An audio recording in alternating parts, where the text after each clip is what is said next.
Hello dear students, welcome you my YouTube channel Swami Manoj chemistry.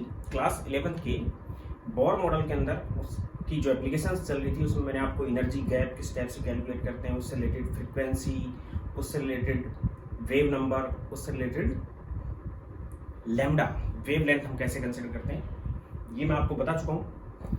आज हम बात करेंगे हाइड्रोजन स्पेक्ट्रम, लाइन स्पेक्ट्रम और एमिशन स्पेक्ट्रम की, जो उसकी नेक्स्ट एप्लीकेशन है। एक्चुअल में जो स्पेक्ट्रम देखा गया था वो नील्स बोर ने 1913 के अंदर जो देखा था उससे पहले ही देख लिया गया था 1885 में। बामर ने अपनी बामर सीरीज को एक्सप्लेन कर दिया था, लेकिन जो रेडबर्ग कांस्टेंट और रेडबर्ग इक्वेशन आई थी जो मैं कल बता चुका हूँ या पिछले लेक्चर में आपको बता चुका हूँ, वो भी पहले ही दे दी गई थी 1885 के बाद में। और एग्जैक्टली जो रेडबर्ग कांस्टेंट की वैल्यू जो हम नील्स बोर से निकाल के लेके आते हैं वो लगभग सेम है, अप्रोक्सीमेटली क्या है, सेम है। इसका मतलब नील्स बोर का जो एक्सपेरिमेंट था हाइड्रोजन के ऊपर या फिर यूनी इलेक्ट्रॉनिक एटम्स के ऊपर, वो उससे प्रूव हो रहा है कि नील्स बोर का एक्सपेरिमेंट यूनी इलेक्ट्रॉनिक एटम के लिए बिल्कुल सही था। लेकिन मल्टी इलेक्ट्रॉनिक एटम्स में जो स्पेक्ट्रम आते हैं वो कॉम्प्लेक्स टाइप के होते हैं, इसलिए उनसे हम मतलब बोर का जो मॉडल है वो मल्टी इलेक्ट्रॉनिक एटम्स के लिए एप्लीकेबल नहीं है। तो मैं बात कर रहा हूँ 8th एप्लीकेशन है इसकी, विच इज हाइड्रोजन स्पेक्ट्रम।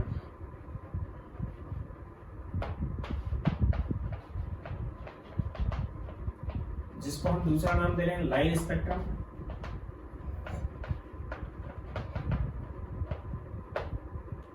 या फिर एमिशन स्पेक्ट्रम है ये।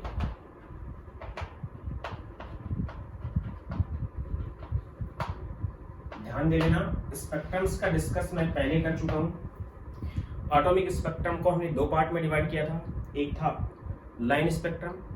एटॉमिक स्पेक्ट्रम सभी लाइन स्पेक्ट्रम होते हैं। एक एब्जॉर्प्शन स्पेक्ट्रम था और एक एमिशन स्पेक्ट्रम था। एब्जॉर्प्शन तो कब होता है, जब इलेक्ट्रॉन एनर्जी को एब्जॉर्ब करके और लोअर लेवल से हायर लेवल में चला जाता है, हायर एनर्जी लेवल में, मींस लोअर शेल से हायर शेल में चला जाता है, तो एब्जॉर्प्शन स्पेक्ट्रम आता है। और एमिशन स्पेक्ट्रम आता है जब इलेक्ट्रॉन डी एक्साइट होता है, हायर एनर्जी लेवल से लोअर एनर्जी लेवल में आता है, तो वो एक फिक्स उनके जो ऑर्बिट्स की एनर्जी का गैप होता है उतने एनर्जी का फोटोन रिलीज करता है। उस फोटोन को जब हम फोटोग्राफिक प्लेट पे लेते हैं तो फोटोग्राफिक प्लेट पे वो फोटोन्स लाइंस की फॉर्म में डेवलप होते हैं, इसलिए स्पेक्ट्रम को हम नाम दे रहे हैं लाइन स्पेक्ट्रम। होता क्या है कि इन हाइड्रोजन सैंपल, अगर हम हाइड्रोजन के सैंपल की बात करें तो हाइड्रोजन सैंपल के अंदर हाइड्रोजन के अगर मॉलिक्यूल एटम भी हम ले सकते हैं। यहाँ पे हम बात कर रहे हैं मॉलिक्यूल्स की, तो मॉलिक्यूल्स जब लाइट को एब्जॉर्ब करते हैं तो मॉलिक्यूल्स एटम्स में कन्वर्ट हो जाते हैं, ऐसा मैं पहले डिस्कस कर चुका हूँ। अब इसमें दो एटम है, दोनों एटम के पास एक एक इलेक्ट्रॉन है। अब ये इलेक्ट्रॉन फर्स्ट सेल में होगा, जैसे ही ये इसमें ब्रेक होगा, ब्रेक होते ही ये फर्स्ट में होगा या थर्ड में होगा या फिफ्थ में होगा, जिस भी सेल में है। तो एक्साइटेड स्टेट में अगर फर्स्ट में है तो ग्राउंड स्टेट में, फर्स्ट के अलावा है तो एक्साइटेड स्टेट में। तो जब वो वापस इलेक्ट्रॉन अपनी ग्राउंड स्टेट में आएगा, मींस फोर्थ से फर्स्ट में आएगा, थर्ड से फर्स्ट में आएगा, सेकंड से फर्स्ट में आएगा, तो फोटोन को जो एनर्जी का गैप है उसके अकॉर्डिंग रिलीज करेगा। और जो फोटोन रिलीज कर रहा है उसको हम फोटोग्राफिक प्लेट पे ले रहे हैं, तो लाइन स्पेक्ट्रम यहाँ पे बन रहा है। तो सबसे पहले बामर ने बामर सीरीज की विजिबल रीजन से लाइन स्पेक्ट्रम को एक्सप्रेस किया था, बाद में बोर ने इसको एक्सप्रेस किया, और जितनी भी लाइंस बनती है वो साइंटिस्ट के नेम के अकॉर्डिंग नाम रख दिया गया उनका, which is Lyman series, बामर series, Brackett series, Paschen series, fund series, Humphry series, उनके साइंटिस्ट के नाम पे ये रखा गया। तो हम उसको किस टाइप से डिजाइन करेंगे, यानी कि एग्जैक्टली होता क्या है कि it is emission spectrum. Higher energy level से जब इलेक्ट्रॉन लो एनर्जी लेवल में आता है एटॉमिक सैंपल के अंदर, यूनी इलेक्ट्रॉनिक एटम के लिए एप्लीकेबल है हाइड्रोजन का spectrum. When electron absorb energy and excited and jump from lower energy level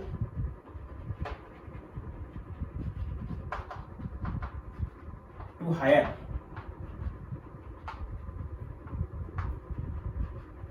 energy level. After that, when it de-excited,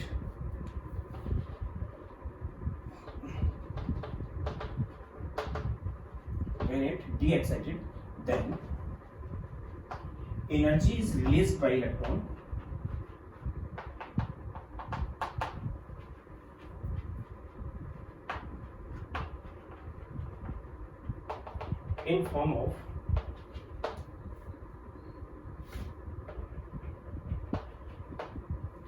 in form of photon which developed on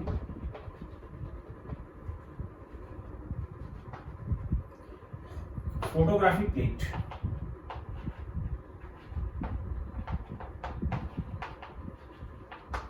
like lines is called line spectrum और emission spectrum, क्योंकि emission की वजह से होता है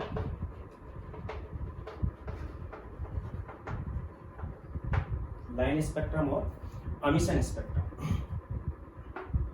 तो line spectrum बनेगा या फिर एमिशन स्पेक्ट्रम बनेगा। तो अकॉर्डिंग टू बोर के अकॉर्डिंग जो लाइंस बनती है विच आर कंटिन्यूअस, यानी कि लाइंस क्या होंगी, एक लाइन बनी, फिर दूसरी लाइन बनी, फिर तीसरी लाइन बनी। लाइन सेपरेटली तो रहेंगी, लाइंस क्या रहेंगी, कंटिन्यूअस आएंगी। Lines are continuous.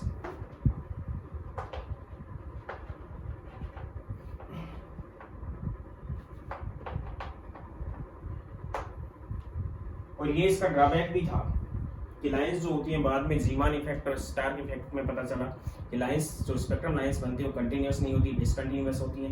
यानी एक लाइन एक पैकेट होता है डिफरेंट लाइंस का, बहुत सी लाइंस का। लेकिन इसने कहा कि एक लाइन दूसरी लाइन पे क्या होती है, ओवरलैप होती है, इसलिए एक बड़ी लाइन बनती है, चौड़ी लाइन बनती है, या फिर उसकी विड्थ ज़्यादा होती है। और वो इसने बता दी कि वो कैसी होती है, कंटिन्यूअस। बाद में हम उस लाइन को भी क्या कर सकते हैं, स्प्लिट करवा सकते हैं जीमान इफेक्ट और स्टार इफेक्ट में। तो उसकी लिमिटेशन में बताऊंगा। तो उसको हम नाम देते हैं हाइड्रोजन स्पेक्ट्रम या फिर लाइन स्पेक्ट्रम या फिर एमिशन स्पेक्ट्रम। कहने का मतलब ये है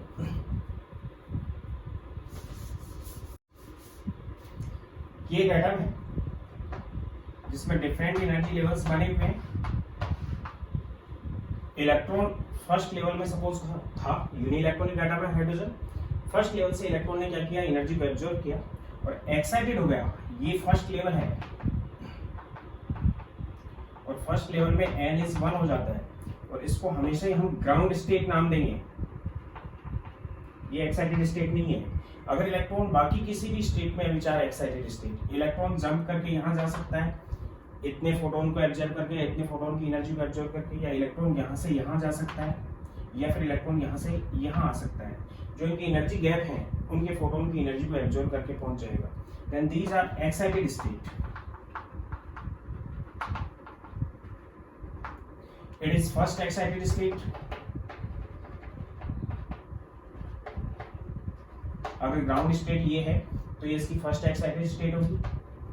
it is second excited state and is third excited state. ध्यान दे लेना, अगर ग्राउंड स्टेट ये है तो अगर ग्राउंड स्टेट सेकेंड है तो ये जो थर्ड स्टेट होती है वो फर्स्ट एक्साइटेड स्टेट हो जाएगी। ये जो फोर्थ स्टेट है या फोर्थ जो लेवल है वो उसका सेकंड एक्साइटेड स्टेट हो जाएगा। तो वो चेंजेबल है, मैं आगे डिस्कस करूंगा यहाँ पे। तो इलेक्ट्रॉन एनर्जी एब्जॉर्ब करके ऊपर पहुंच गया, तो इलेक्ट्रॉन ने एनर्जी को क्या किया, एब्जॉर्ब किया। लेकिन जब वो डी एक्साइटेड होता है, सपोज वो फोर्थ से डायरेक्ट किस में आता है, फर्स्ट में आता है, या फोर्थ से डायरेक्ट किस में आता है, थर्ड में आता है, या फोर्थ से डायरेक्ट किस में आएगा, सेकंड में, या फिर थर्ड से। मोड बहुत हो सकते हैं, सेकंड थर्ड से वो फर्स्ट में आता है, या फिर थर्ड से वो सेकंड में आता है, या फिर सेकंड से वो फर्स्ट में आता है। तो वो इनके बराबर जो गैप है उसके बराबर की एनर्जी के फोटोन को रिलीज करेगा और वो एनर्जी का फोटोन जो रिलीज हुआ है उसको हम फोटोग्राफिक प्लेट पे लेते हैं और वो लाइंस की फॉर्म में डेवलप होता है, जिसको हम नाम दे रहे हैं लाइन स्पेक्ट्रम। इसलिए लाइन स्पेक्ट्रम एक एमिशन स्पेक्ट्रम है, एब्जॉर्प्शन स्पेक्ट्रम नहीं है। अब कौन कौन सी लाइन बनती है, जो लाइंस बनती है वो अलग अलग साइंटिस्ट ने अपना एक्सप्रेशन दिया, जिसकी वजह से उन लाइंस को उसी के अकॉर्डिंग नाम भी दे दिया गया। लाइंस क्या क्या बनती है मैं आपको डिस्कस करता हूँ यहाँ पे। अकॉर्डिंग टू बामर, सबसे पहले बामर के अकॉर्डिंग जो बामर सीरीज की लाइन है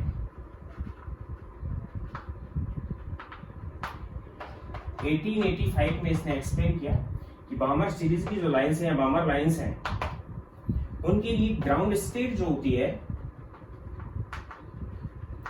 वो 2 होती है। ग्राउंड स्टेट कितनी यूज की हमने, 2। देन एक्साइटेड स्टेट क्या हो जाएगी, जिसको हमने n से अप्लाई किया है, एक्साइटेड स्टेट थर्ड हो सकती है, फोर्थ हो सकती है, फिफ्थ हो सकती है, सिक्स्थ हो सकती है, सो ऑन, कुछ भी हो सकती है।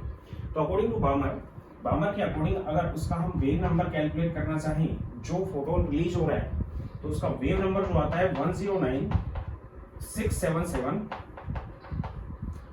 Into 1/2 square minus 1/n square आता है। और ये चीज रेडबर्ग इक्वेशन में भी बाद में एक्सप्लेन की गई। स्वीडिश साइंटिस्ट था रेडबर्ग, जिसने एक्सप्लेन किया कि हाँ ये आता है हाइड्रोजन के लिए z स्क्वायर की वैल्यू 1 स्क्वायर होगी, वो हट गया यहाँ से। ग्राउंड स्टेट यानी लोअर स्टेट को यहाँ पे रखते हैं, हायर स्टेट को यहाँ पे रख सकते हैं। यानी रेडबर्ग जो इक्वेशन थी वो ये थी कि nu bar means wave number which is equal to RH z square 1/n1 square minus 1/n2 square. ये मैं पहले डिस्कस कर चुका हूं आपको। न्यू बार वेव नंबर है, RH रेडबर्ग कांस्टेंट है, Z किसी भी यूनी इलेक्ट्रॉनिक एटम के लिए हम इसको अप्लाई कर सकते हैं। बामर ने ये बताया था कि हाइड्रोजन के लिए ये है, लेकिन किसी भी यूनी इलेक्ट्रॉनिक एटम के लिए हम Z यहाँ पे पुट करेंगे। हीलियम प्लस हो सकता है, लिथियम +2 हो सकता है। 1/n1 square, n1 square lower level है, इलेक्ट्रॉन जिस लेवल में आ रहा है, इलेक्ट्रॉन जिस लेवल से आ रहा है वो n2 है, यानी हायर लेवल कौन सा है n2 और लोअर लेवल कौन सा है n1। यानी ग्राउंड स्टेट क्या होगी n1 और एक्साइटेड स्टेट क्या होगी n2 हो चुकी है। यानी higher level, excited state is higher level और ground state is lower level, energy level है। कोई भी एनर्जी लेवल्स हो सकते हैं, लेकिन n1 लोअर एनर्जी लेवल है और n2 हायर एनर्जी लेवल है। हायर एनर्जी लेवल और लोअर एनर्जी लेवल का मतलब क्या है कि इलेक्ट्रॉन अगर फिफ्थ से सेकंड में आ रहा है तो लोअर एनर्जी लेवल और ग्राउंड स्टेट वहां पे सेकंड होगी और हायर एनर्जी लेवल फिफ्थ हो गया, या फिर एक्साइटेड स्टेट कौन सी होगी, पांचवी होगी। एक्साइटेड स्टेट पांचवी नहीं है, एक्साइटेड स्टेट तो उसकी थर्ड है, क्योंकि सेकंड में ग्राउंड में आ रहा है तो थर्ड जो स्टेट होगी या थर्ड लेवल जो होगा उसकी फर्स्ट एक्साइटेड स्टेट होगी, फोर्थ लेवल होगा उसकी सेकंड एक्साइटेड स्टेट होगी और फिफ्थ लेवल होगा वो उसकी थर्ड एक्साइटेड स्टेट होगी। फिफ्थ से थर्ड में आ रहा है तो n2 इज 5 और n1 इज 2। यानी एक्साइटेड स्टेट उसकी क्या है वो नहीं कंसीडर कर रहे हैं। Excited state is higher energy level which is n2। तो डिफरेंट टाइप की जो लाइंस आई उनको साइंटिस्ट ने अपने नाम के अकॉर्डिंग दिया, जिसको हम नाम देते हैं लाइन स्पेक्ट्रम या फिर एमिशन स्पेक्ट्रम या फिर हाइड्रोजन स्पेक्ट्रम, और यूनी इलेक्ट्रॉनिक एटम के लिए अप्लाई कर सकते हैं रेडबर्ग के अकॉर्डिंग इसको। ये एनर्जी लेवल्स बना रहा हूं मैं। ये एनर्जी लेवल n इज 1 है, फर्स्ट एनर्जी लेवल है यानी पहली सेल है, फर्स्ट सेल है। ये n इज 2 है, ये n इज 3 है, ये n इज 4 है,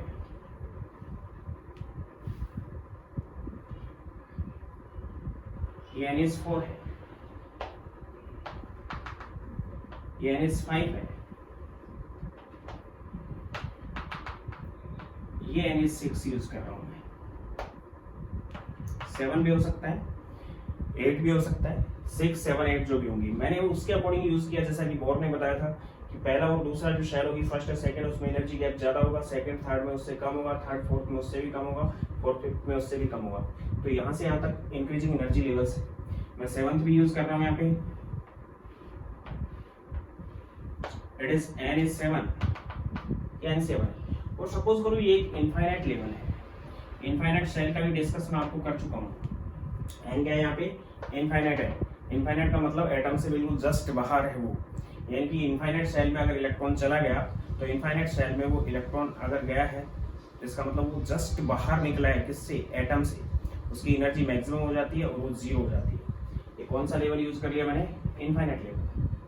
तो अगर ग्राउंड स्टेट में आता है इलेक्ट्रॉन, सेकेंड लेवल से अगर ग्राउंड स्टेट में आता है, ग्राउंड स्टेट इज फर्स्ट, या फिर इलेक्ट्रॉन थर्ड लेवल से ग्राउंड स्टेट में आता है 1 में, या फिर फोर्थ से 1 में आता है, या फिर फिफ्थ से 1 में आता है, या फिर 6 से 1 में आता है, टेंशन है इलेक्ट्रॉन की, या फिर 7 से वो 1 में आता है, या फिर वो इनफाइनाइट से 1 में आता है। यानी किसी भी सेल में से वो डायरेक्ट 1 में ग्राउंड स्टेट में आ रहा है, बीच में कहीं नहीं रुक रहा। तो जो लाइंस बनेंगी which are Lyman lines, Lyman series की लाइंस है। अगर इलेक्ट्रॉन डीएक्साइटेड होकर सेकेंड लेवल में आता है, यानी कि यहां से यहां आ रहा है या फिर यहां से यहां आ रहा है,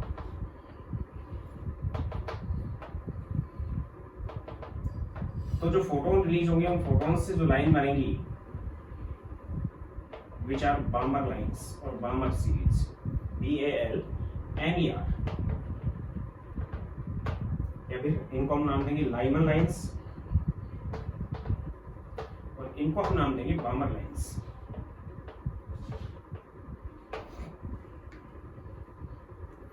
अगर ग्राउंड स्टेट 4 है,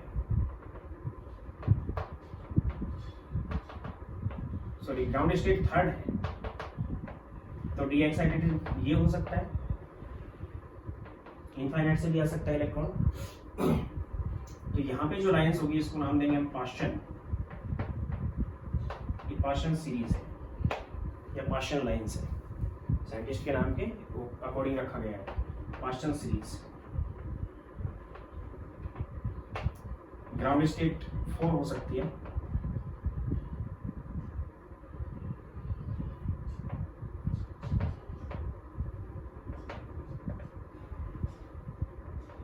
then it is Brackett, BRACKETT, Brackett series की लाइन है या ब्रैकेट लाइंस है। Ground state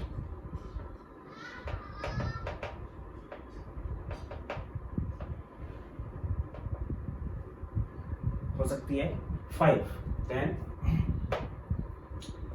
it is fund, PFUND,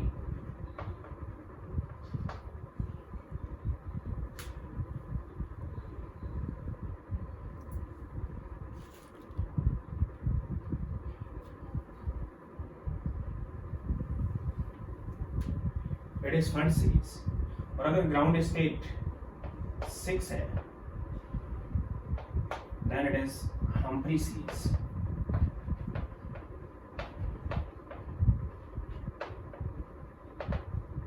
और हम्फ्री लाइंस, ये जो सेकंड, इसके लिए लाइमन सीरीज के लिए ग्राउंड स्टेट फर्स्ट होती है, बाकी सभी एक्साइटेड स्टेट होती है। लाइमन सीरीज के लिए ये फर्स्ट एक्साइटेड स्टेट है, सेकंड है, थर्ड है, फोर्थ है, फिफ्थ है, सिक्स्थ है।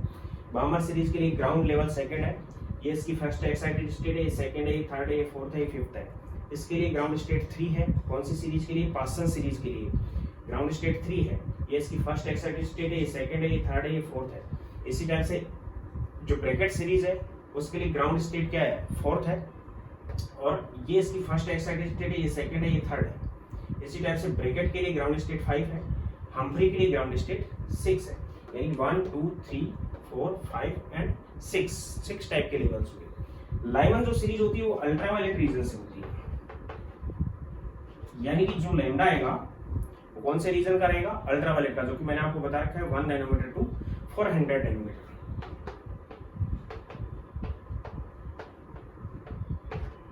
बामर सीरीज एक ऐसी सीरीज की लाइंस है जो विजिबल रीजन से होती है, हाइड्रोजन के अंदर। ध्यान दे लेना, बाकी किसी के लिए निकालेंगे तो हमने लैम्डा कंसिडर कर रखा है कि 400 नैनोमीटर से अगर 700 नैनोमीटर 750 नैनोमीटर के बीच में है Balmer series, 400 nanometre to 700 nanometre या 750 यूज कर रहा हूँ मैं, रेड लाइट का होता है यहाँ पे लगभग, इसके बीच में है तो बामर सीरीज है। यानी कि बामर सीरीज विजिबल रीजन से होती है। कौन से रीजन से? ये विजिबल रीजन से है, यानी कि इनको हमारी आंखों से हम देख सकते हैं। पार्सन सीरीज नियर आईआर से, नियर इंफ्रारेड। ये ब्रैकेट सीरीज भी नियर आईआर से, फंड सीरीज आईआर से, मिड आईआर से, और हम्फ्री सीरीज फार आईआर से। आईआर को मैंने आपको बताया था कि 3 कैटेगरी में हमने डिवाइड कर रखा है, नियर आईआर जिसकी एनर्जी ज्यादा होती है, और फार आईआर जिसकी एनर्जी सबसे कम होती है, और क्या होगी? इंफ्रारेड में सबसे कम एनर्जी की फार आईआर होंगी, और उनकी एनर्जी कम होने के साथ साथ उनका लैम्डा ज्यादा होता है। ये एनर्जी का गैप ज्यादा है, इसलिए अल्ट्रावायलेट रीजन से है। रीजन में मैंने आपको बता रखा है किस टाइप के रीजन है। यहाँ पे क्या है? यूवी है, अल्ट्रावायलेट है। अल्ट्रावायलेट से पहले क्या था? एक्सरे था, एक्सरे से पहले गामा रे, कॉस्मिक रे। ये यूवी है, ये 1 नैनोमीटर से 400 नैनोमीटर के बीच में। फिर यहाँ पे 400 से 700 नैनोमीटर के बीच में आता है विजिबल।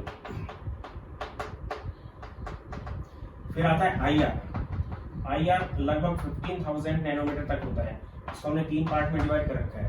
एक पार्ट कौन सा था, नियर IR, एक मिड IR है और एक फार IR है। हम्फ्री सीरीज फायर IR से होती है, यानी कि अल्ट्रावायलेट रेजर की एनर्जी इधर से इधर एनर्जी डिक्रीज हो रही है। अल्ट्रावायलेट रीजन ये था, एनर्जी ज्यादा थी तो रीजन ये है। फिर एनर्जी थोड़ी कम हो गई तो डिक्रीज हो गई, तो रीजन कौन सा आ गया, विजिबल। फिर एनर्जी उनमें और भी कम हो चुकी है हाइड्रोजन के स्पेक्ट्रम में, तो फिर कौन सा रीजन आ गया, IR रीजन। यानी लैम्डा क्या होता जा रहा है, बढ़ता जा रहा है इनका, इधर से इधर चल रहा है तो, लेकिन एनर्जी डिक्रीज होती चली जा रही है। तो ये लाइन्स आएंगी। अब ध्यान देना यहाँ पे, जो लाइन्स हैं उनकी ग्राउंड स्टेट वगैरह बता देता हूँ मैं, और कंसिडर कैसे करेंगे वो दिखा देता हूँ। लाइनमन लाइन्स की बात कर रहे हैं, नोट कर लेना इनको, या लाइनमन सीरीज की बात कर रहे हैं। तो इसके लिए ground state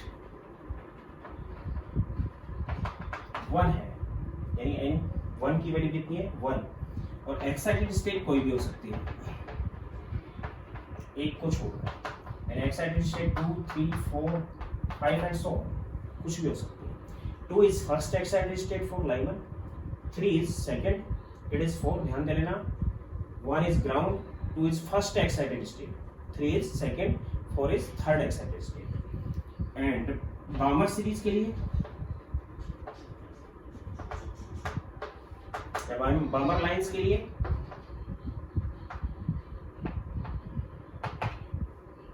ground state 2 and excited state 3, 4, 5 and so on. 2 is ground state, 3 is first excited state, 4 is second excited state and 5 is third excited state है। Passion के लिए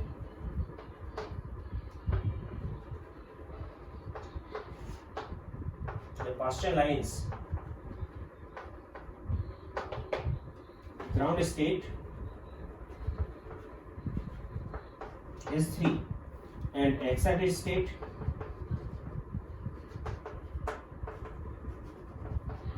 4, 5 and 6 and so on. Passion series के लिए ground state 3 and excited state 4, 5 and 6. First excited is 4, second is 5, third is 6. Lyman series UV region से होती है, 1 nanometre to 400 nanometre के बीच में। गामा जो सीरीज है वो विजिबल होती है, विजिबल रीजन से,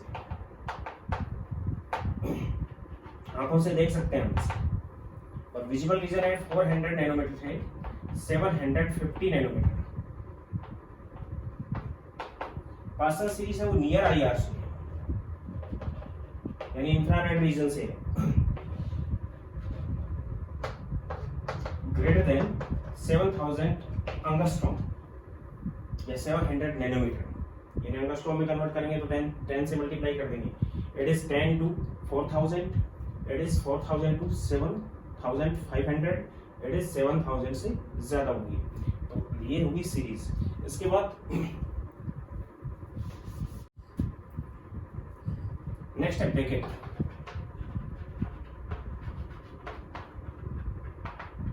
या फिर ब्रैकेट लाइंस।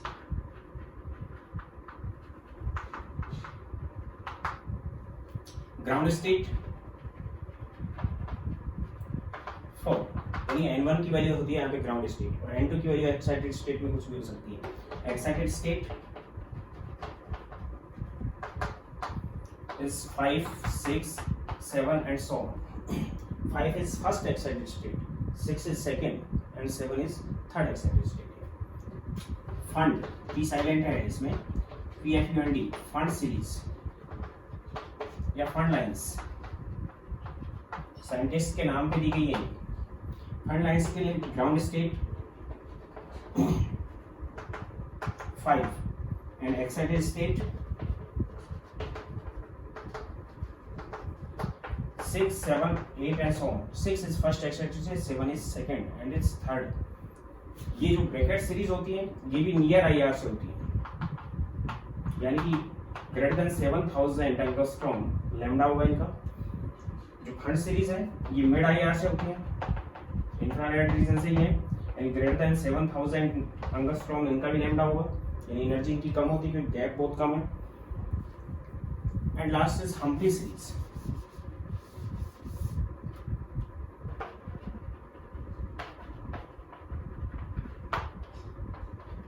या हम्फ्री लाइंस, हम्फ्री लाइंस के लिए ground state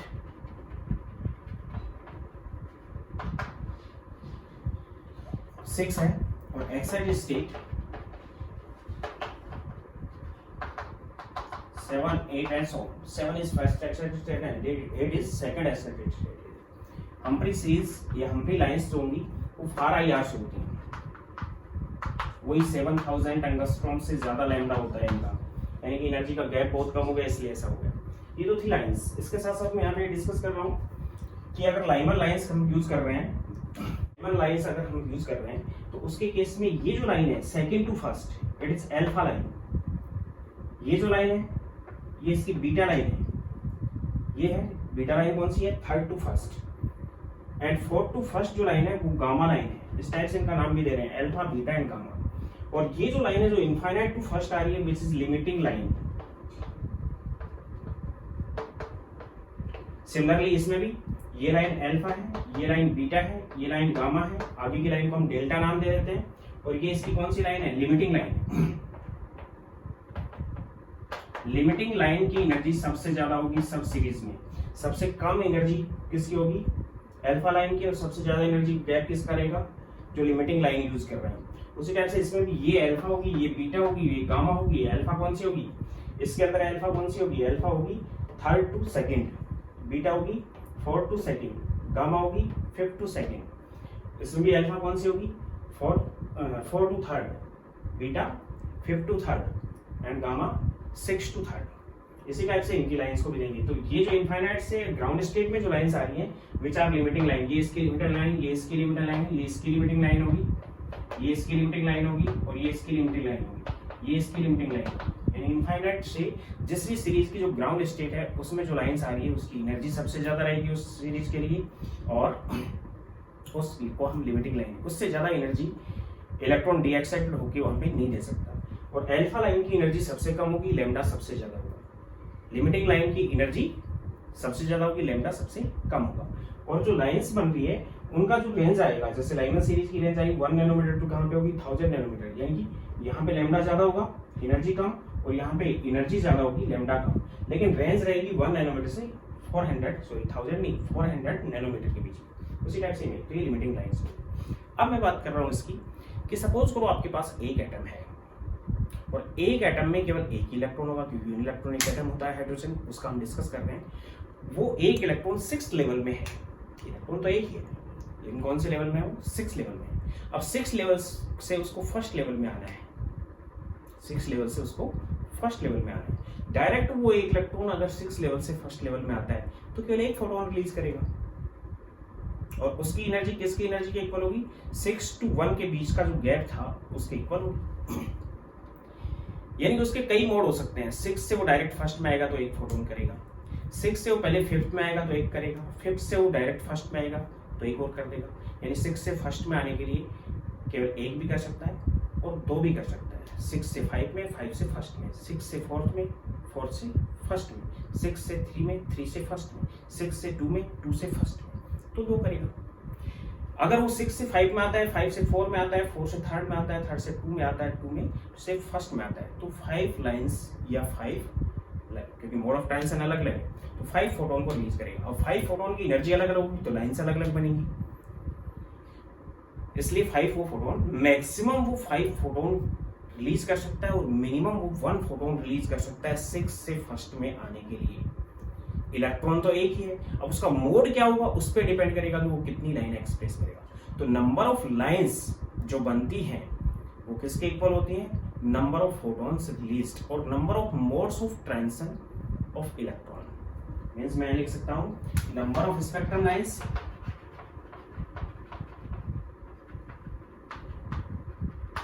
which is equal to number of modes of transition of electrons.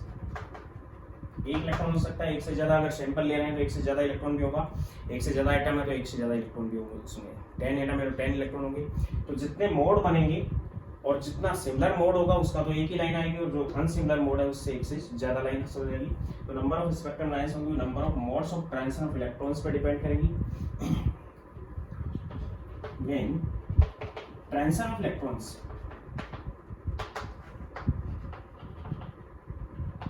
are common, then only one line observed, means one line observed for same transition या common transition।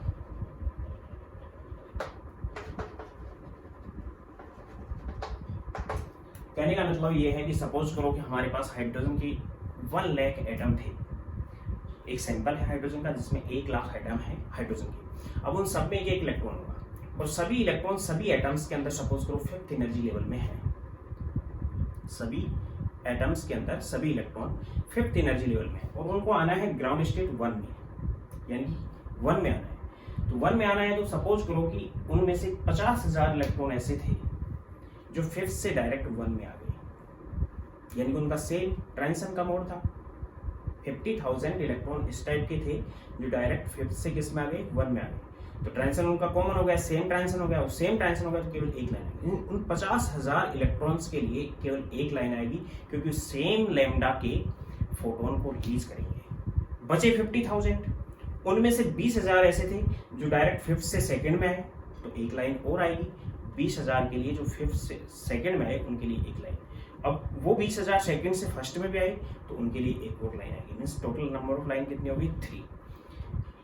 इसके साथ साथ मैंने ये बताया कि बाकी के जो बचे 30,000 थे उनमें से ट्रांजिशन ऐसा था कि वो 5th से 3rd में आए और 3rd से 2nd में आए और 2nd से 1st में आए, तो 3 लाइन और बन जाएगी।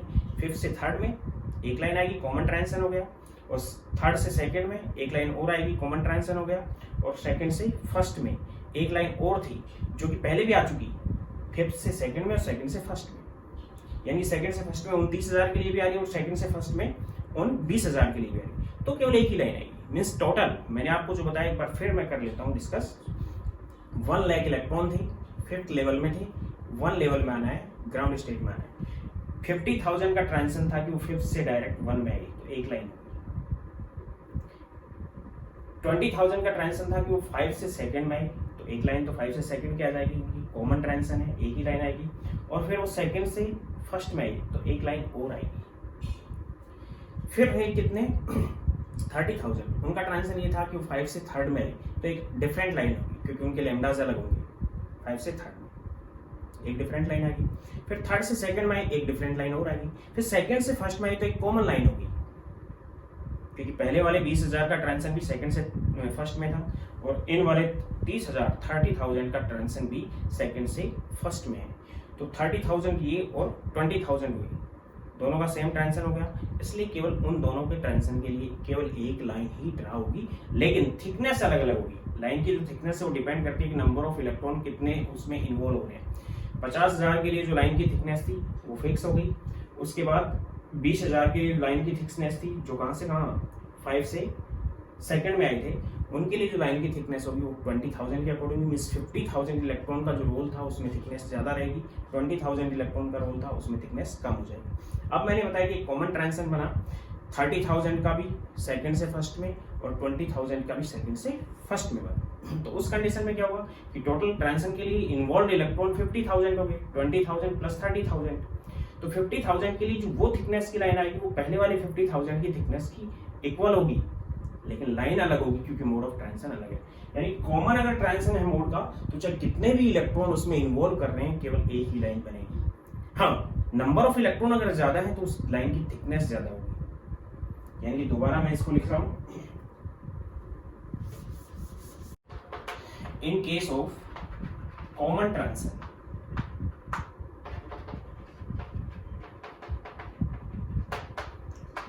only one line observed, but thickness of line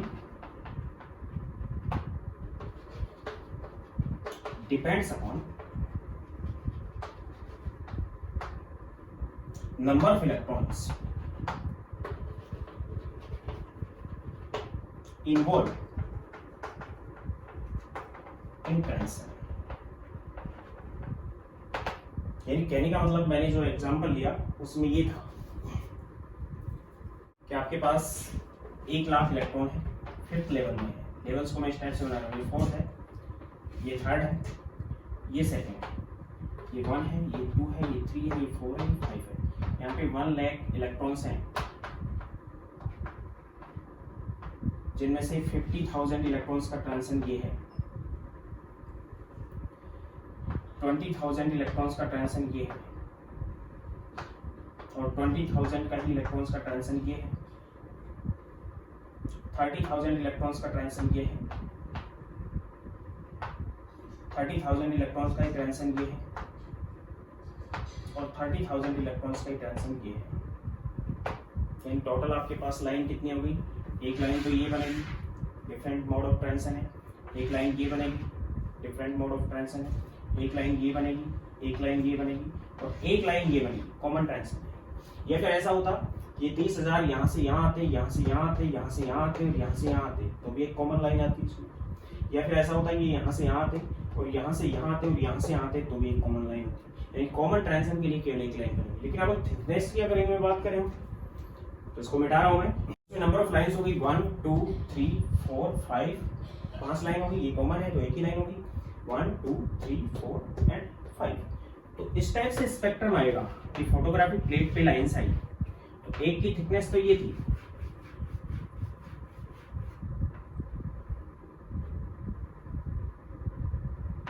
एक की थिकनेस ये थी,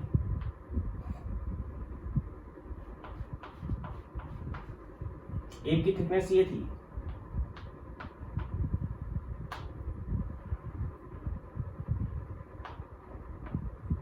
एक की थिकनेस ये थी और एक की थिकनेस फिर ये थी।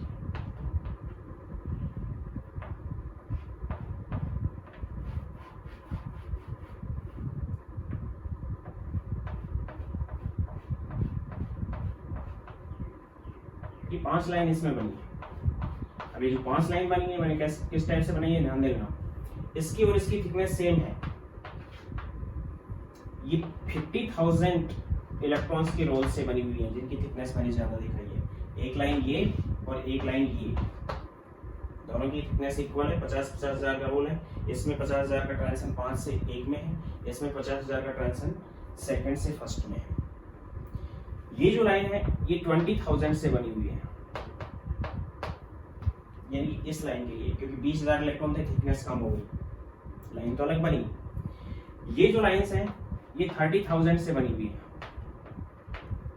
ये अलग 30,000 से बनी है और ये अलग 30,000 से बनी है। यानी एक लाइन ये आई है और एक लाइन ये है, दोनों की थिकनेस सेम होगी क्योंकि number of electron same, transition और एक नंबर जो लाइंस है वो डिफरेंट होगी। यानी 5 लाइन कहने का मतलब ये है कि कॉमन ट्रांजिशन के लिए एक ही लाइन बनेगी, लेकिन कितनी उसकी थिकनेस होगी वो डिपेंड करेगा उसमें कितने इलेक्ट्रॉन इन्वॉल्व हो गए। 50,000 की थिकनेस ज्यादा है, 30,000 की थिकनेस उससे कम है, इक्वल है 30-30 की दोनों, और 20 की 20,000 की थिकनेस उससे भी कम होगी। इस टाइप से 5 लाइन बनेगी, इट इज हाइड्रोजन स्पेक्ट्रम अगर इस टाइप से है तो। अब मैं इसकी बात कर रहा हूँ number of spectrum lines calculation.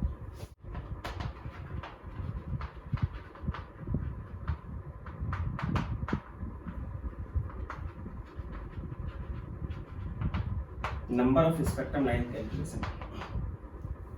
If first condition ले रहा हूं, ग्राउंड स्टेट इज 1। अगर इलेक्ट्रॉन्स कोई भी एक्साइटेड स्टेट में किसी में भी है और लेकिन उनको लास्ट में आना है किसमें, फर्स्ट में है, number of spectrum lines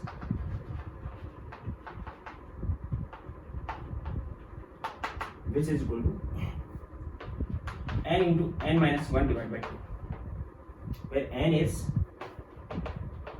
higher energy level,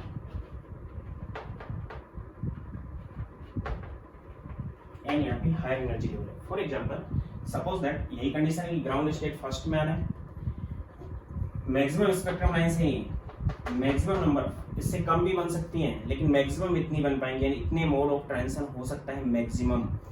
in case of hydrogen sample, hydrogen का अगर सैंपल ले रहे हैं तो ऐसा है, सैंपल का मतलब क्या है कि हाइड्रोजन का एटॉमिक सैंपल आपके पास जिसमें नंबर ऑफ एटम्स बहुत ज्यादा है, अगर एक मोल भी लेंगे हम तो 6.022 × 10⁻23 एटम्स होंगे, यानी कि इतने इलेक्ट्रॉन हो जाएंगे एवोगाड्रो नंबर के इक्वल, अगर एक मोल हाइड्रोजन के एटम भी ले रहे हैं तो उस कंडीशन में कोई भी ट्रांजिशन पॉसिबल है, इसलिए मैक्सिमम इतनी लाइंस वो दे सकता है। यानी कि फॉर एग्जांपल सपोज करो कि in case of hydrogen in hydrogen sample, एक एटम की बात नहीं हो रही यहाँ पे, हाइड्रोजन सैंपल की बात हो रही है। All electrons present in fourth excited state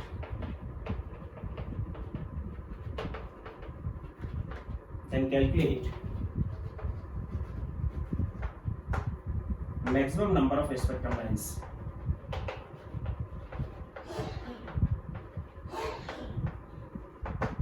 If ground state is 1, अगर ग्राउंड स्टेट 1 है तो maximum number of spectrum line कितने होंगे? फोर्थ एक्साइटेड स्टेट की बात कर रहे हैं, ग्राउंड स्टेट फर्स्ट है तो फर्स्ट एक्साइटेड स्टेट सेकंड हो जाएगी, सेकंड एक्साइटेड थर्ड हो जाएगी, थर्ड एक्साइटेड स्टेट फोर्थ हो जाएगी, और fourth excited is 5 means n is 5 here, n क्या है यहाँ पे 5 है, तो कितना आ गई इलेक्ट्रॉन्स का ट्रांजिशन कितना जाएगा मैक्सिमम इस फॉर्मूले के अकॉर्डिंग, इसके नीचे नोट कर लेना। स्पेक्ट्रम लाइन भी बता रहा हूँ किस टाइप से ड्रा करेंगे हम, सैंपल की बात हो रही है, then n is 5 fourth excited state का मतलब, ध्यान देना ना क्वेश्चन एक्साइटेड स्टेट के बेस पे पूछा जाता है आईआईटीज के अंदर, नीट के अंदर, तो एक्साइटेड स्टेट को आपको क्लियर कर दिया है मैंने कि एक्साइटेड स्टेट का मतलब ग्राउंड लेवल जो आपको दिया हुआ है उससे ऊपर के लेवल्स हैं, ग्राउंड लेवल अगर 5 है तो 6 जो लेवल होगा which is first excited state, 7 जो लेवल होगा which is second excited state, तो यहाँ पे ग्राउंड लेवल फर्स्ट दिया हुआ था, तो फोर्थ एक्साइटेड स्टेट कौन सी बन गई n is 5, then maximum number of spectrum lines which are n into n minus 1 divided by 2 which is equal to n क्या है एक्साइटेड स्टेट नहीं है, n higher energy level, higher energy level is 5 which is equal to 5 into 4 divided by 2 this is 10, यानी कि maximum 10 modes के according electron वहां पे आ सकते हैं, और 10 मोड्स के अकॉर्डिंग मैक्सिमम इलेक्ट्रॉन आ सकते हैं, तो 10 मैक्सिमम लाइंस आ सकती हैं। 10 लाइंस कौन कौन सी हो सकती हैं वो मैं यहाँ पे क्लियर कर रहा हूँ। ये फर्स्ट लेवल है, ये सेकंड है, ये थर्ड है, ये फोर्थ है, और सपोज करो ये फिफ्थ है, तो 10 लाइंस कौन सी हो सकती हैं? एक लाइन ये हो सकती है, कॉमन लाइन नहीं बनेगी कोई भी, 4 लाइन तो ये हो सकती है, या फिर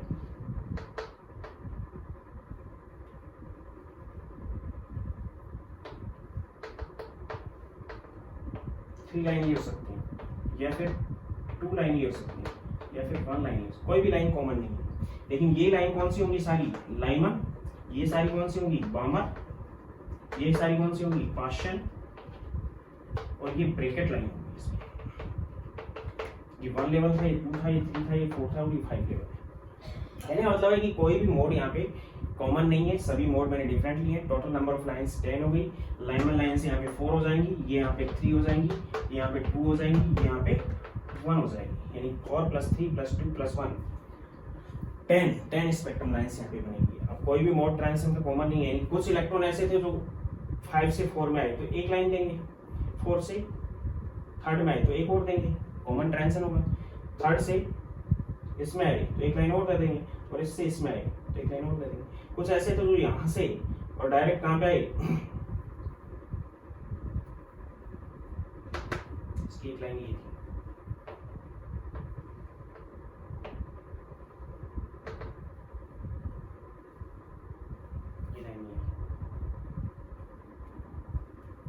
बामर की ये 3 लाइन है, पासन की 2 लाइन है, ब्रैकेट की 1 लाइन है। यानी मोड कोई भी हो, लेकिन कॉमन अगर इलेक्ट्रॉन का ट्रांजिशन हो रहा है तो एक ही लाइन आएगी, उसकी थिकनेस में कितने इलेक्ट्रॉन इन्वॉल्व हो रहे हैं उस पर डिपेंड करेगी। यानी कि 10 स्पेक्ट्रम लाइन होगी, कोई भी लाइन यहाँ पे कॉमन नहीं है। तो इस टाइप से हम कैलकुलेट करेंगे। Then what are Lyman line? Lyman जो लाइंस हैं वो कितनी बनी यहाँ पे 4, विच इज इक्वल टू 5 - 1। लेंगी लाइन लाइन कितनी बनेगी 5 - 1। बाउंडर लाइन कितनी बनी, this is 3 which is 5 - 2 and Boston which are 2, this is 5 - 3 and fund, so you break it 1 5 - 4 और फंड लाइन नहीं बनेगी क्योंकि 5 - 5 0 हो जाएगा। मीन्स लाइमन जो लाइंस होती हैं वो कितनी बनेगी,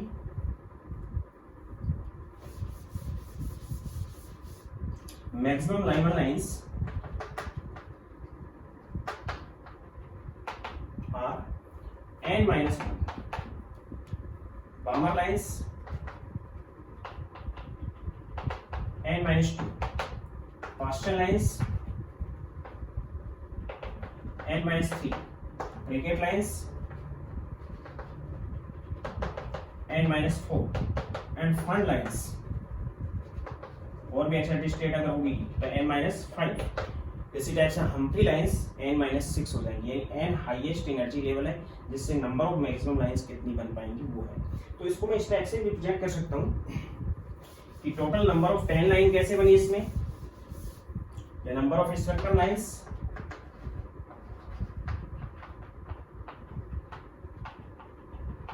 maximum which is equal to n - 1 plus n - 2 plus n - 3 plus n - 4 plus n - 5 and plus so on, maximum spectrum line. तो ये जो लाइंस होंगी ये तो होंगी लाइमन, ये लाइंस होंगी ये होंगी बामर, ये लाइंस होंगी ये होंगी पास्चन, ये लाइंस होंगी ये होंगी ब्रैकेट, और ये होंगी ये फंड लाइन होंगी, और आगे भी अगर चलेगा तो हम्फ्री लाइंस भी बनेंगी। यानी इस टाइप की लाइंस को एक्सप्रेस करते हैं total number of maximum spectrum lines कितनी होंगी। अगर सैंपल है तो, वो सैंपल नहीं है केवल एटम दिए हुए तो उसी के अकॉर्डिंग हमें चलना पड़ेगा। सेकेंड,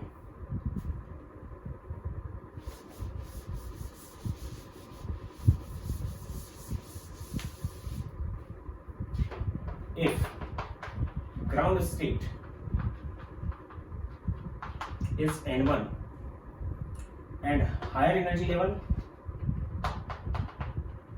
एक्साइटेड स्टेट की बात नहीं कर रहा, एक्साइटेड स्टेट से एनर्जी लेवल निकाल लोगे आप, एक ज्यादा आएगा उससे, उसके अकॉर्डिंग देखोगे तो अगर ये 1 है, अगर ये 1 नहीं है तो उसके अकॉर्डिंग हो जाएगा। हायर लेवल या हायर एनर्जी लेवल आपके पास है, वो सपोज करो n2 है, देन मैक्सिमम स्पेक्ट्रम लाइंस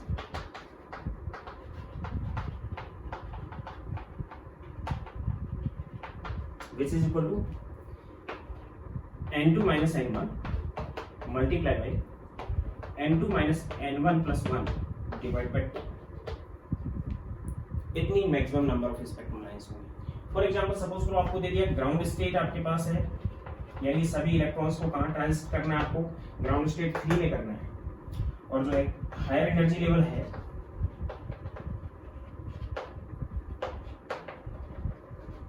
वो सपोज करो आपके पास 8 है, 8 से थर्ड में करना है आपको ट्रांजिशन, तो आपको पता है कि मैक्सिमम लाइंस कितनी बनेगी, 8 - 3 प्लस 8 - 4 प्लस 8 - 5 प्लस 8 - 6 प्लस 8 - 7, इतनी लाइंस बन जाएंगी। तो ये तो कितनी होगी 5 प्लस ये कितनी होगी 4 प्लस ये कितनी होगी 3 प्लस 2 प्लस 1, 5 प्लस 4 9 12 14 एंड 15 में total number of spectrum lines maximum आपके पास कितनी बननी चाहिए, 15 हो जानी चाहिए। इस टाइप से निकाल लेंगे, या फिर इस टाइप से निकाल लोगे कि हायर एनर्जी लेवल तो क्या दिया हुआ है 8 दिया हुआ है, n2 की वैल्यू 8 है और ग्राउंड स्टेट की वैल्यू कितनी है 3 है, मींस n1 की वैल्यू 3 है, then 8 - 3 multiply by 8 - 3 plus 1 divide by 2, then it is 5, यानी ground it is 5 and it is 8 - 3 5 plus 1 6 divide by 2 this is 15। Total number of spectrum line कितनी आ जाएंगे यहाँ पे 15 आ जाएंगे। तो इस टाइप से हम कंसीडर कर सकते हैं। अब इन्हीं स्पेक्ट्रम लाइंस को अगर हम बनाना चाहें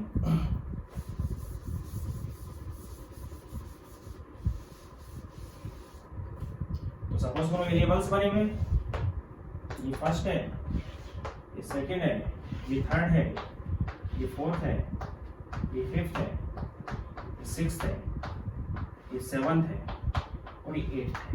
ये लेवल्स बनेंगे। ये एनर्जी के अकॉर्डिंग नहीं दिया मैंने, वो ध्यान देना। सभी इलेक्ट्रॉन्स को थर्ड लेवल में आना है। हम इस टाइप से बनाएंगे, यहाँ से थर्ड में आया, यहाँ से थर्ड में आया, यहाँ से थर्ड में आया, यहाँ से कॉमन लाइन्स नहीं होंगी। फिर फोर्थ में,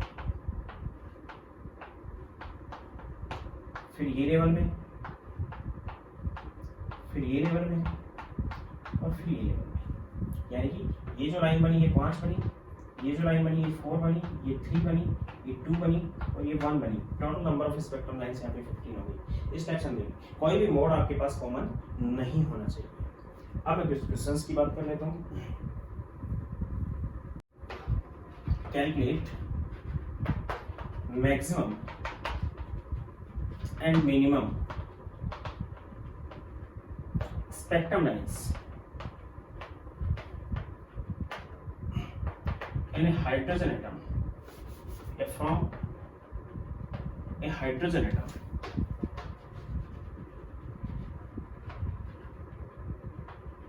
If electron present in fifth excited state, ध्यान दे लेना, यहाँ पे मैंने from A hydrogen atom use किया है, नॉट हाइड्रोजन सैंपल। तो एक हाइड्रोजन एटम में केवल एक इलेक्ट्रॉन होगा। अगर हाइड्रोजन सैंपल होता तो हम वो फॉर्मूला यूज कर लेते। फिफ्थ एक्साइटेड स्टेट का मतलब कितना है, हायर लेवल कितना हो गया। अब यहाँ पे आपको ग्राउंड स्टेट नहीं दी गई है, तो आप ग्राउंड स्टेट को 1 यूज करोगे अगर दी गई नहीं है। फिफ्थ एक्साइटेड स्टेट का मतलब हायर एनर्जी लेवल 6 हो गया, यानी कि हायर एनर्जी लेवल n की वैल्यू कितनी होगी, 6 हो गई है। अब इसमें ट्रांजिशन क्या हो सकता है कि इलेक्ट्रॉन तो एक ही था,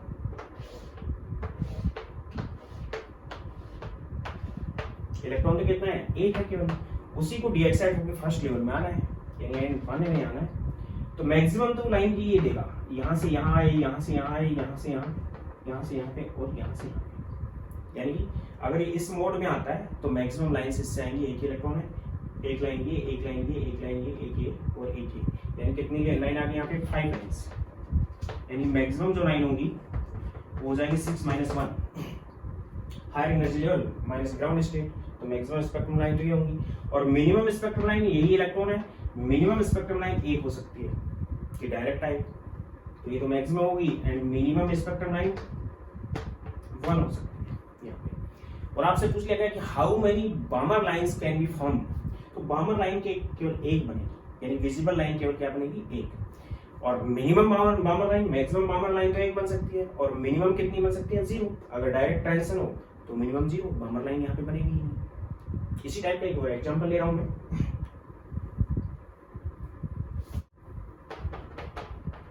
in a sample of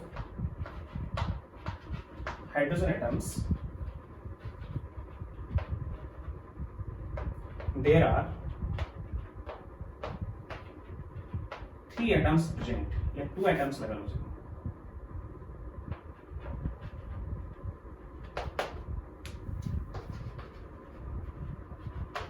and their electrons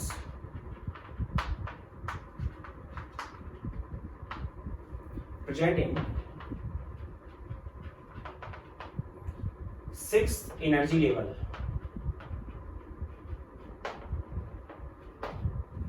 कौन से एनर्जी लेवल में प्रेजेंट है वो, 6th energy level. Energy level का मतलब 6ठी सेल में, 6th सेल में हो। और अगर 5th एक्साइटेड स्टेट होती तो भी 6th सेल हो जाती हो। तो 6th एनर्जी लेवल का मतलब n की वैल्यू कितनी होगी, हाईएस्ट या हायर एनर्जी लेवल कितना है, 6 है। लेकिन इलेक्ट्रॉन 2 एटम है तो 2 ही है, तो उनका calculate maximum and minimum spectrum lines.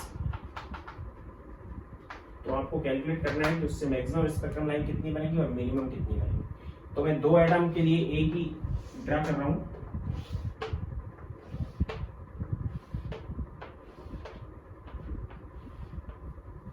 Electron यहाँ पे प्रेजेंट है, एक इलेक्ट्रॉन ये है एक एटम का, और एक इलेक्ट्रॉन ये है। मैक्सिमम स्पेक्ट्रम लाइंस के लिए ये अपनी मैक्सिमम दे रहा है, सपोज 5 लाइन की दे रहा है। तो इसी मोड में अगर आता है तो उसके भी कॉमन ट्रांजिशन होगा, तो उसकी केवल कितनी लाइन बनेगी, 5 लाइन बनेगी। तो मैक्सिमम ये कौन सी दे सकता है कि ये यहाँ से यहाँ आए, यहाँ से ये यहाँ आए और यहाँ से ये यहाँ आए, ये मैक्सिमम दे सकता है। यानी यहाँ से यहाँ तक ट्रांजिशन, या फिर यहाँ से यहाँ आता है तो ये कॉमन हो जाएगा, यहाँ से यहाँ आया तो अलग हुआ, यहाँ से यहाँ आया तो भी कॉमन हो गया।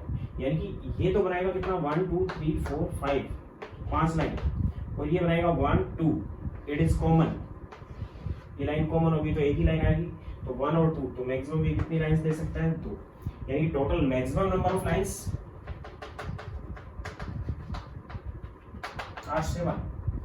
7 बन सकती हैं।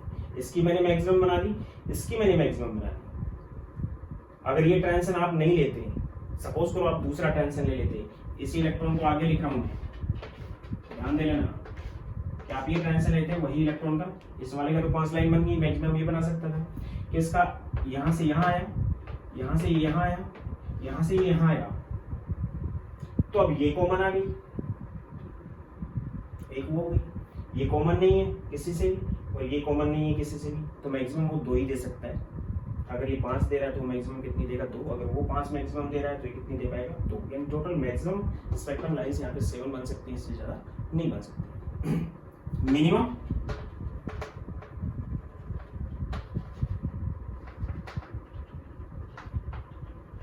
वन बन सकती है। 1 कैसे बन सकती है कि ये भी यहाँ से आए और ये भी यहाँ से आए, तो कॉमन ट्रांजिशन हो जाएगा और एक ही लाइन बनेगी, इसकी एक लाइन बनेगी, वो इससे कॉमन होगी, तो केवल मिनिमम कितनी बन सकती है 1 लाइन बन सकती है। ये था हाइड्रोजन स्पेक्ट्रम और किस टाइप से हम उस स्पेक्ट्रम में प्रेजेंट लाइंस को कैलकुलेट कर सकते हैं, उसकी थिकनेस किस पे डिपेंड करती है, नंबर ऑफ लाइंस किस पे डिपेंड करती है, ये चीज मैं एक्सप्लेन कर चुका हूँ यहाँ पे। मेरे चैनल को सब्सक्राइब करें, लाइक करें और शेयर करें और रेगुलर बने रहें। बोर मॉडल में नेक्स्ट लेक्चर में खत्म कर दूंगा, उसकी लिमिटेशंस बची हुई है और इसके ऊपर बोर मॉडल के ऊपर न्यूमेरिकल्स नेक्स्ट लेक्चर में होंगी। बोर मॉडल कंप्लीट हो जाएगा। यहाँ तक मैं आशा करता हूँ आपको बहुत अच्छी तरह से समझ में आया होगा। सब्सक्राइब करें और रेगुलर बने रहें। Thank you.